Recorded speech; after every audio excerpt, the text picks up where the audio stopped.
Hello everyone, आप सभी का मेहरा क्लासेस पर बहुत बहुत स्वागत है। मैं हूं डॉक्टर अंजलि द्विवेदी। और जैसा कि हम जानते हैं कि जो हमारा एमपीपीएससी है, इसका जो बैच है वो लॉन्च हो चुका है 2026 का, है ना। जिन्होंने अभी तक ज्वाइन नहीं किया है वो प्लीज़ आप ज्वाइन कीजिए जल्द से जल्द, क्योंकि इसकी जो संभावित मंथ है एग्ज़ाम की वो है अगस्त की।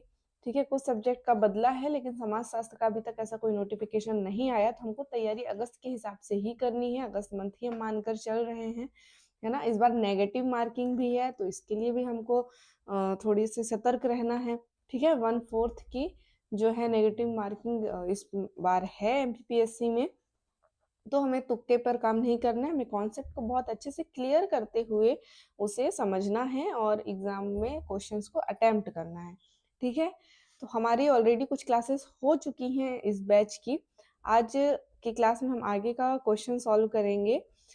फर्स्ट क्वेश्चन है आज का हमारा, आंद्रे बेतई के अनुसार कृषि सामाजिक संरचना का अध्ययन किन प्रमुख मुद्दों के चारों ओर घूमता है? इनमें से वो कौन से मुद्दे हैं जिसमें आंद्रे बेतई का जो अध्ययन है कृषि सामाजिक संरचना के ऊपर, वो उसके आसपास है या उस पर बेस्ड है ना। According to Andre Beteille, the study of agrarian social structure revolves around which major issues, है ना। टेक्नोलॉजिकल अरेंजमेंट्स हैं, सोशल अरेंजमेंट्स हैं, बोथ हैं या कोई नहीं है ना। तकनीकी व्यवस्था है, सामाजिक व्यवस्था है, दोनों है या कोई नहीं है। इसका आंसर होगा कि तकनीकी व्यवस्था भी इनके अध्ययन में है और सामाजिक व्यवस्था भी है। तकनीकी व्यवस्था क्या होती है? देखिए, तकनीकी व्यवस्था अगर हम देखते हैं अपने अग्रेरियन सोसाइटी में, तो उसमें क्या होगा? आधुनिकीकरण होगा, व्यवसायीकरण होगा, जिससे क्या होगा? समाज में मोबिलिटी आएगी, है ना। समाज में बदलाव होंगे, समाज में बदलाव हो रहा है, सामाजिक गतिशीलता हो रही है, तकनीकी चेंजेस हो रहे हैं, है ना। उससे क्या होगा कि समाज का जो स्ट्रक्चर है, सोशल स्ट्रक्चर है, वो उसका एक पार्ट है, उसमें भी कुछ ना कुछ चेंजेस देखने मिलेंगे। ठीक है, अगर हम सामाजिक व्यवस्था की बात करें कृषि सामाजिक संरचना में, तो सामाजिक व्यवस्था के अंतर्गत आ जाएगा भूमि स्वामित्व, है ना, जाति व्यवस्था आ जाएगा, उत्पादन के संबंध आ जाएंगे। ठीक है, पावर कैसे मोबिलिटी हो रही है, शक्ति की गतिशीलता कैसे हो रही है ना। ये सब बेस्ड है किस पर? सोशल और इकोनॉमिकल फैक्टर्स पर। ठीक है, और ये सीधे सीधे आपको इससे ये पता चलता है कि हम ग्रामीण क्षेत्र की बात कर रहे हैं। ठीक है, तो इसके बिना हम ग्रामीण क्षेत्र की कल्पना भी नहीं कर सकते हैं। तो आंद्रे बेतई का जो अध्ययन है कृषि सामाजिक संरचना, ये मेजरली किस पर बेस्ड है? तकनीकी और सामाजिक व्यवस्था के मुद्दों के आसपास, है ना। क्योंकि इसमें भूमि स्वामित्व पर ध्यान दिया गया है, जाति, उत्पादन संबंध, शक्ति की गतिशीलता, है ना। ये सभी सामाजिक पहलुओं के साथ साथ कृषि का जो मॉडर्न टेक्निक आती जा रही है, जो इसमें टेक्निकल चीजों का यूज हो रहा है, तकनीकी प्रौद्योगिकी का यूज हो रहा है, इसको भी इन्होंने इम्पोर्टेंट माना है। ठीक है, तो इसका करेक्ट आंसर क्या हो जाएगा? Answer C.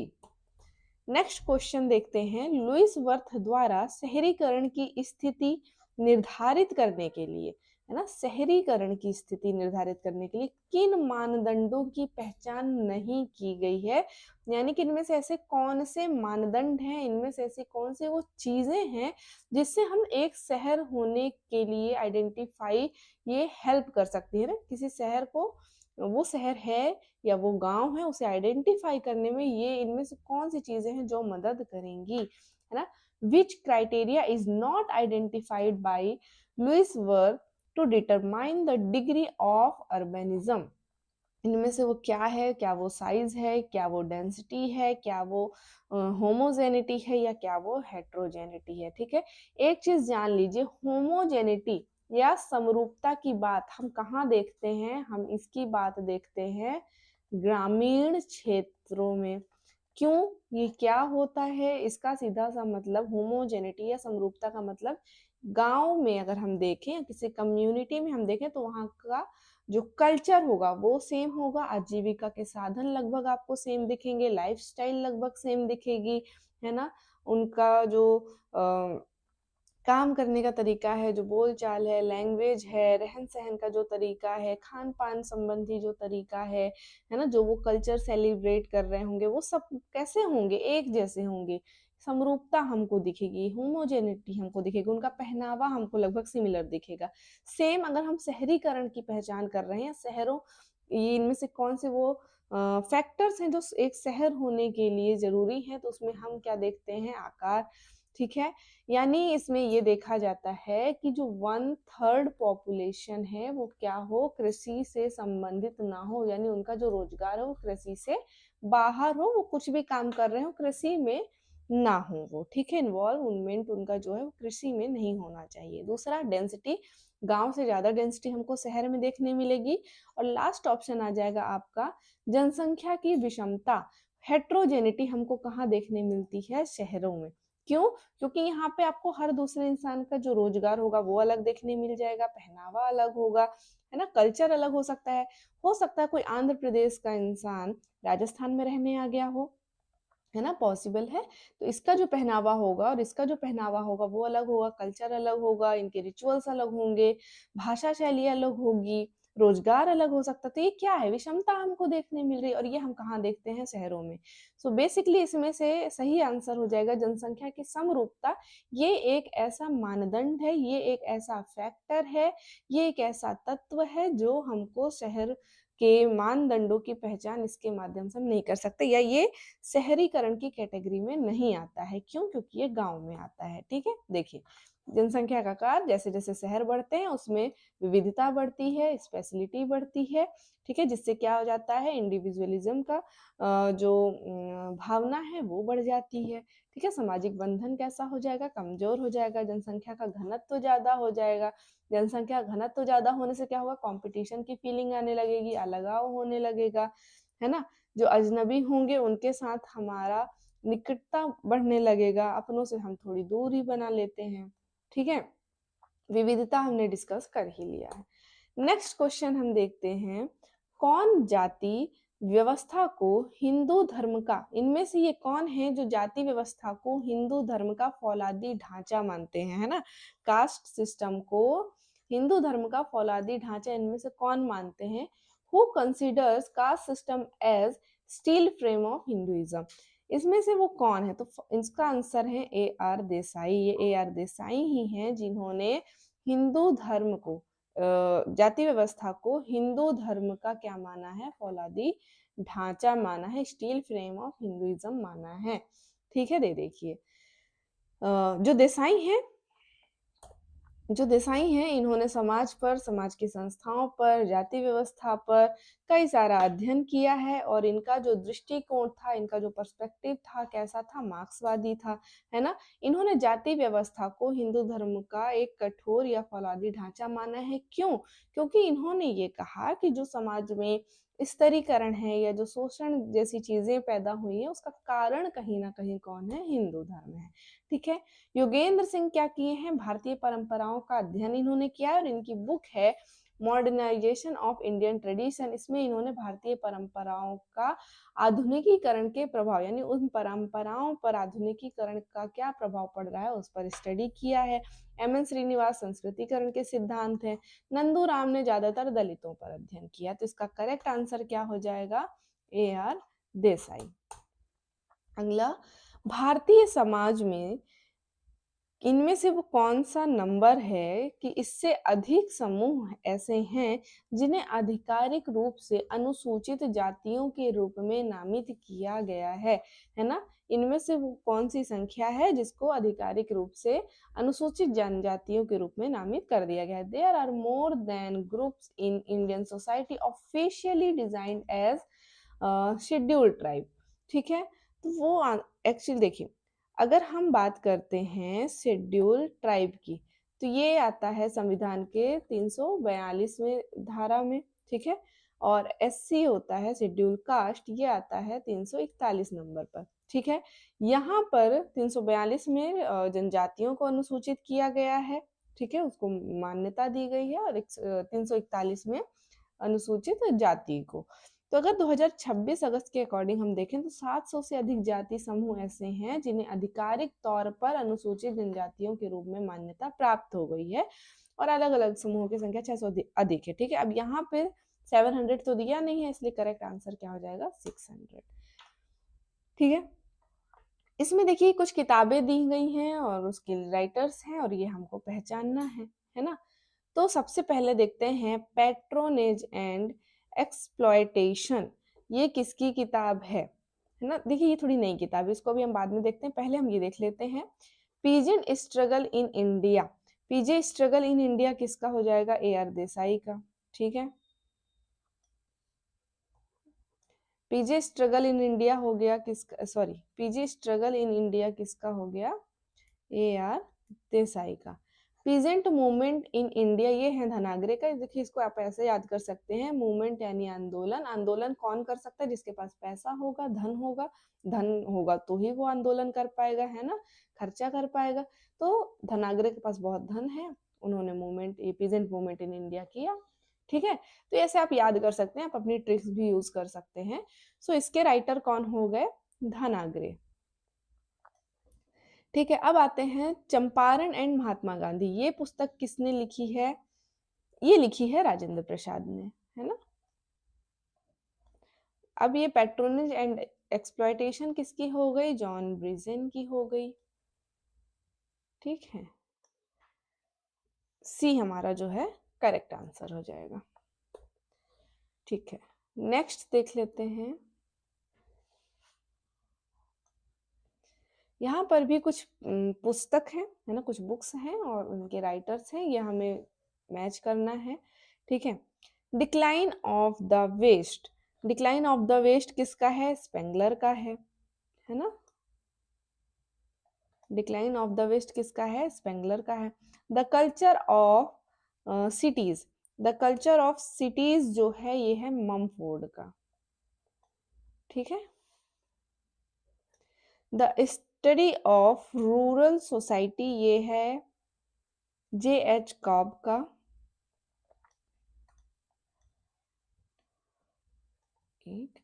Society culture and personality ये है पी एस सोरोकिन का, है ना। ठीक है, इसका करेक्ट आंसर हो जाएगा बी। देखिए राइटर हैं, इनकी बुक है, ये तो आपको याद ही करनी होगी, है ना।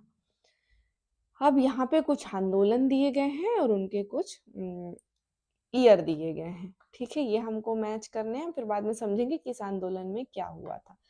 पहला है हमारा चंपारण आंदोलन, जो कि हुआ था बिहार में। इसका आंसर हो जाएगा 1917 से 18 के बीच ये हुआ था।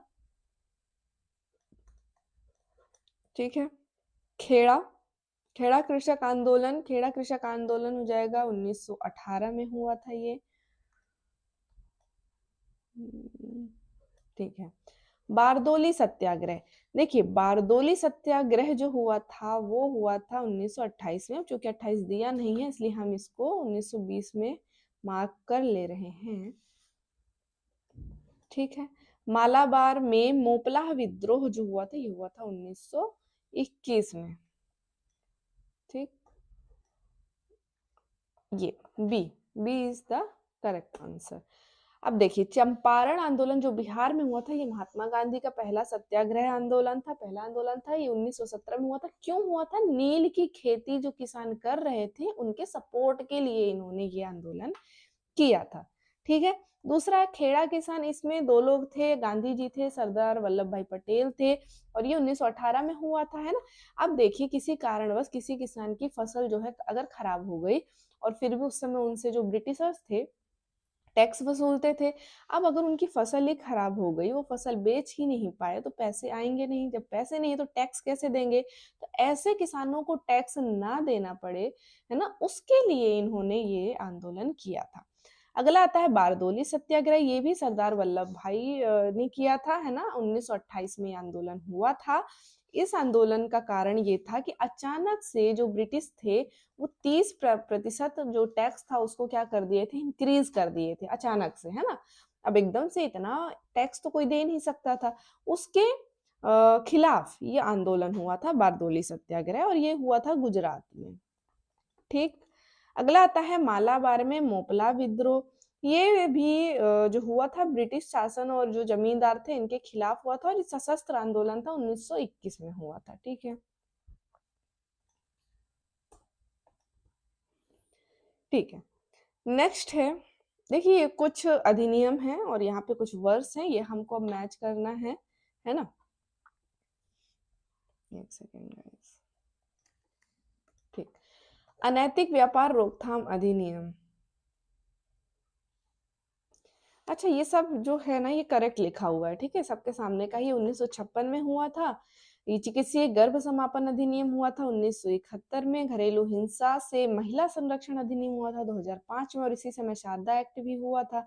हिंदू विधवा पुनर्विवाह अधिनियम हुआ था 1856 में। डिटेल में समझ लेते हैं अब। देखिए, अनैतिक व्यापार जो अधिनियम था, निवारण अधिनियम है ना, इमोरल ट्रैफिक प्रिवेंशन एक्ट, ये हुआ था 1956 में। क्यों हुआ था?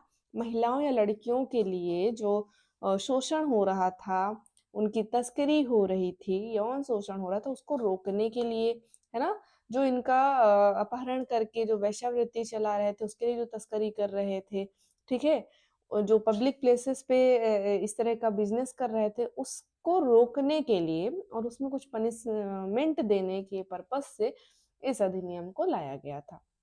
नेक्स्ट है गर्भ का चिकित्सीय समापन अधिनियम, है ना, medical termination of pregnancy act. ये आया था 1971 में।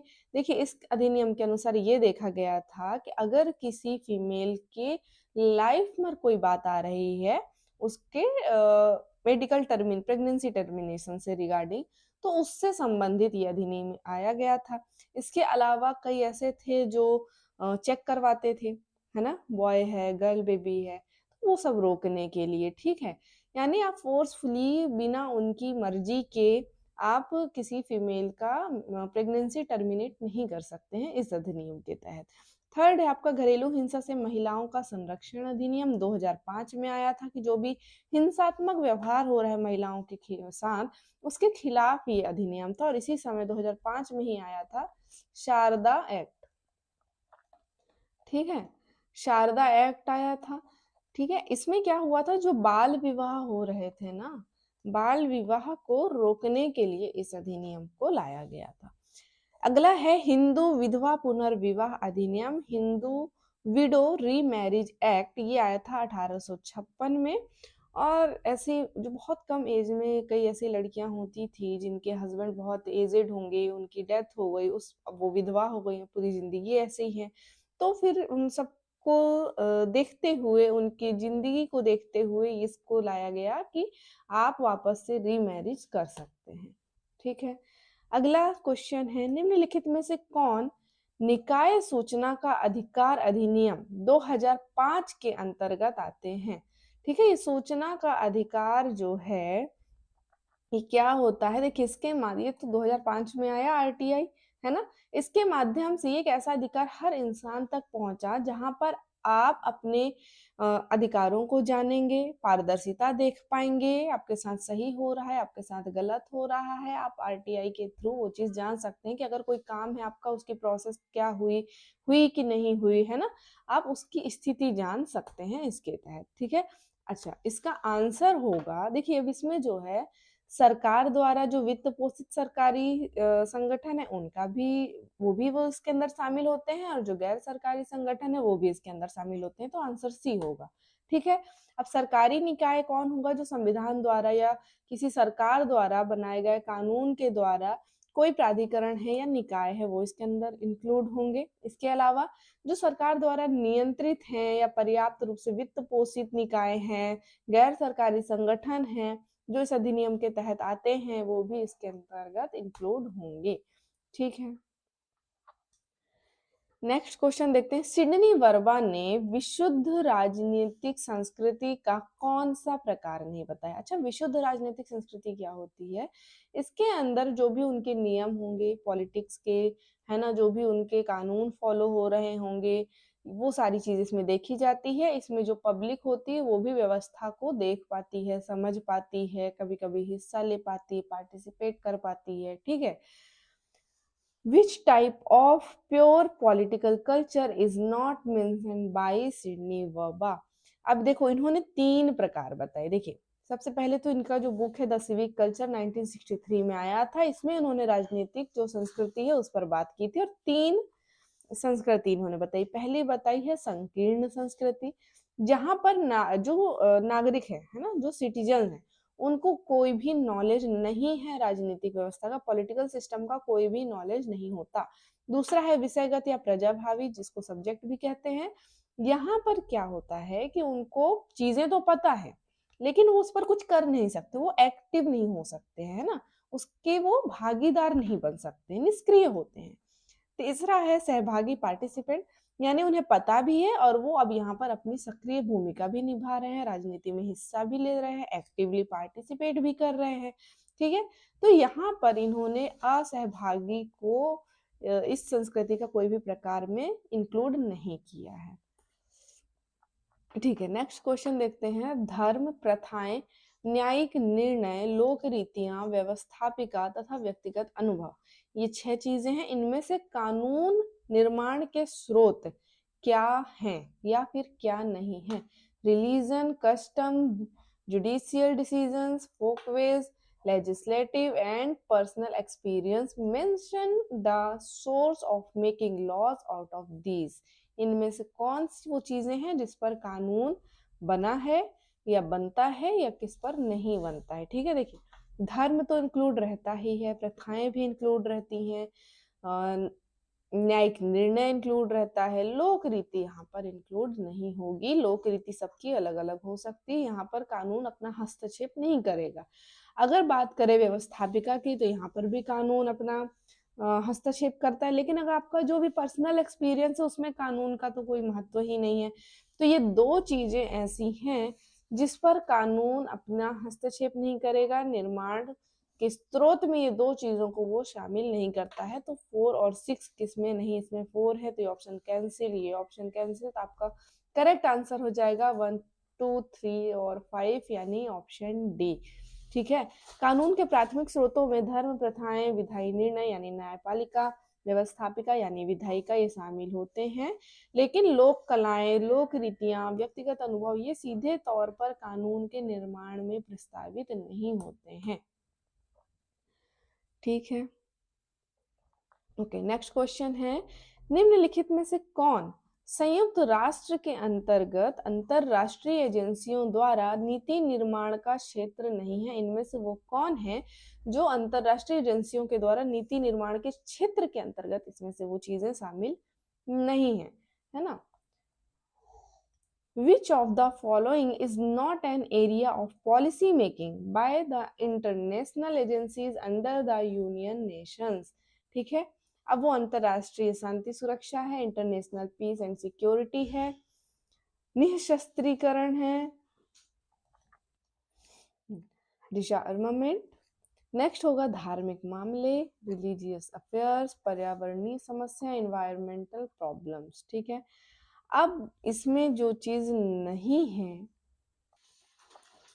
देखिए इसमें आता क्या क्या है पहले हम वो देख लेते हैं। अंतरराष्ट्रीय शांति और सुरक्षा तो रहता ही है ना, निशस्त्रीकरण भी रहता है और पर्यावरणीय समस्या।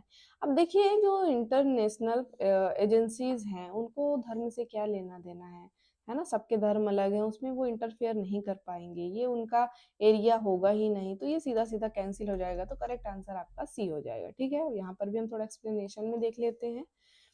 संयुक्त राष्ट्र के चार्टर और विभिन्न संगठन जैसे महासभा, सुरक्षा परिषद के प्रतिष्ठा मुख्य, देखिए यहाँ पे सीधा लिखा है, अंतरराष्ट्रीय सुरक्षा, शांति बनाए रखना, निशस्त्रीकरण को बढ़ावा देना, संयुक्त विचारधारा सहित वैश्विक उद्देश्यों का समाधान करना, ये इस बात पर फोकस्ड है। ठीक है, जो ये संस्था है, एजेंसी है, ये एक ऑफलाइन संगठन है और ये धार्मिक मामलों में जो है इंटरफेरेंस नहीं देते हैं। ठीक है, धर्म की सबकी अपनी स्वतंत्रता होती है, सब अपने धर्म को जो भी इम्पोर्टेंस देते हैं। ये लोग इनके एरिया में ये जो धार्मिक मामला है ये इंक्लूडेड नहीं है। ठीक, ठीक है, नेक्स्ट।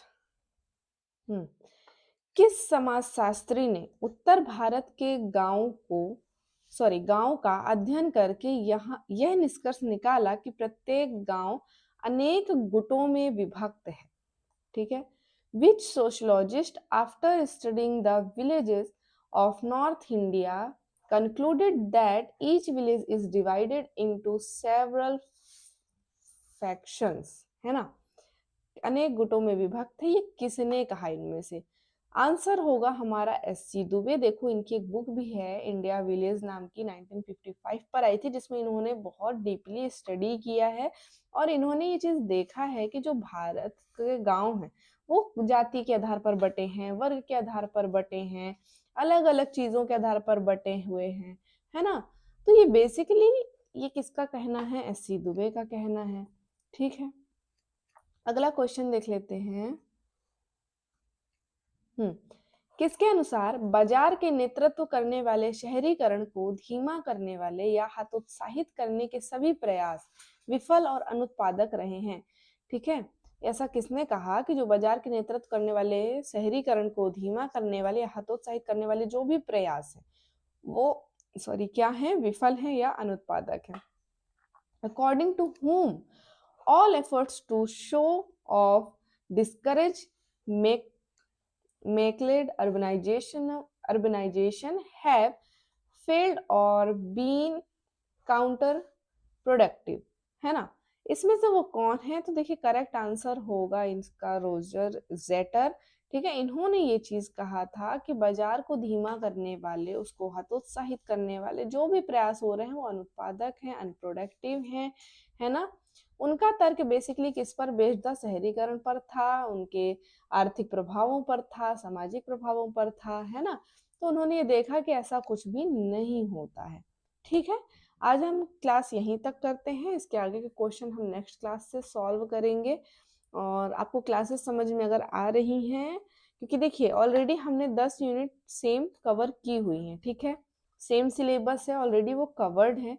इनकेस आप ये क्लास परचेस कर लेते हैं तो आपके पास ऑलरेडी पूरी 10 यूनिट है, डेली आपको 1 से 2 क्लास देखनी है। उसके बाद आप जो ये टेस्ट सीरीज में लगवा रही हूँ आप वो करिए।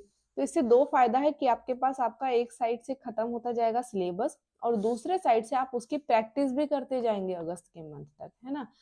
तो पॉसिबिलिटी ज्यादा ये है कि आपके एग्जाम क्लियर हो सकते हैं, क्योंकि नेगेटिव मार्किंग है तो हमको ज्यादा से ज्यादा क्वेश्चन अटेम्प्ट करने हैं, हमको कॉन्सेप्ट समझना है, क्या मिस्टेक्स हम करते हैं, कैसे क्वेश्चन कुछ और कह रहा होगा हम उसको कुछ और समझ लेते हैं, है ना। ये चीजें हमको नहीं करनी है।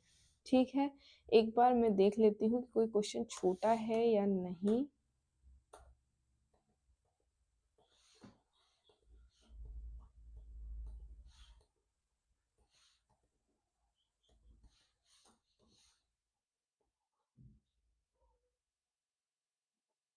ओके, ये क्वेश्चन आई थिंक छूट गया है ना। एक बार ये क्वेश्चन भी देख लीजिए। किसके अनुसार ब्रिटिश काल में भारतीय गांव छोटे गणराज्य थे। यहाँ पर हाईलाइटेड पॉइंट है ब्रिटिश काल। अगर ब्रिटिश काल में आपसे पूछ रहा है ब्रिटिश काल में भारतीय गांव छोटे गणराज्य थे, ये किसने कहा, तो ही आप लगाएंगे हेनरी मैन को। ठीक है, अगर ये हटा दिया जाए और सिर्फ पूछे कि लिटिल रिपब्लिक, है ना, इंडियन विलेजेस को लिटिल रिपब्लिक, भारतीय गांव को छोटे गणराज्य किसने कहा है, तो इसका आंसर होगा चार्ल्स मेटकॉफ। ठीक है, चार्ल्स मेटकॉफ ने कहा था। अगर ब्रिटिश काल में पूछेगा तो ही आपको लगाना है हेनरी मैन, है ना। According to whom during the British period the Indian villages were little republic. ठीक है, हेनरी मैन होंगे। ब्रिटिश काल में पूछ रहा है तो हेनरी मैन। अगर ब्रिटिश काल नहीं बोला है, सिर्फ पूछा है कि भारतीय गांव को छोटे गणराज्य किसने कहा, है ना, इंडियन विलेजेस को लिटिल रिपब्लिक किसने कहा, तो चार्ल्स मेटकाफ ने कहा। अगर आपसे पूछ लेता है कि विलेज रिपब्लिक की बात कौन करते हैं भारतीय गांव के संदर्भ में, विलेज रिपब्लिक कौन कहा है, तो यहाँ पर फिर आ जाएंगे गांधी। सिमिलर शब्द हैं तो कंफ्यूज नहीं होना है, बात एक ही है सबकी, बस यह है कि शब्दों का हेर फेर है, थिंकर्स के नाम अलग हो गए हैं, है ना। अगर आपसे ब्रिटिश काल में पूछेगा लिटिल रिपब्लिक तो हेनरी मैन, डायरेक्टली पूछ रहा है तो मेटकॉफ, अगर विलेज रिपब्लिक पूछ रहा है तो गांधी जी। ठीक है, ये ध्यान रखना है। तो अगर क्लासेस अभी तक आपने नहीं परचेस की हैं, अभी तक रजिस्ट्रेशन नहीं किया है, तो आप क्लासेस को इनरोल कर लीजिए। ठीक है, हमारी क्लासेस ऑनगोइंग है कई क्लासेस कुछ हो भी गई हैं, काफ़ी सारे क्वेश्चंस की हमने प्रैक्टिस ऑलरेडी कर ली है, तो आप एक साइड से क्लास देखते जाइए और जो क्वेश्चन आपके छूट गए आप वो भी कवर कर सकते हैं, या जो साथ में क्वेश्चंस करते जा रहे हैं उनके लिए बहुत अच्छा पॉइंट ये है कि आपकी प्रैक्टिस जो है साथ में होती जा रही है, ठीक है। तो हमको ज़्यादा से ज़्यादा क्वेश्चन अटेम्प्ट करने हैं ताकि ज़्यादा से ज़्यादा प्रैक्टिस और एग्जाम में हम अच्छा परफॉर्म कर पाएँ। ठीक है, all the very best guys, thank you everyone.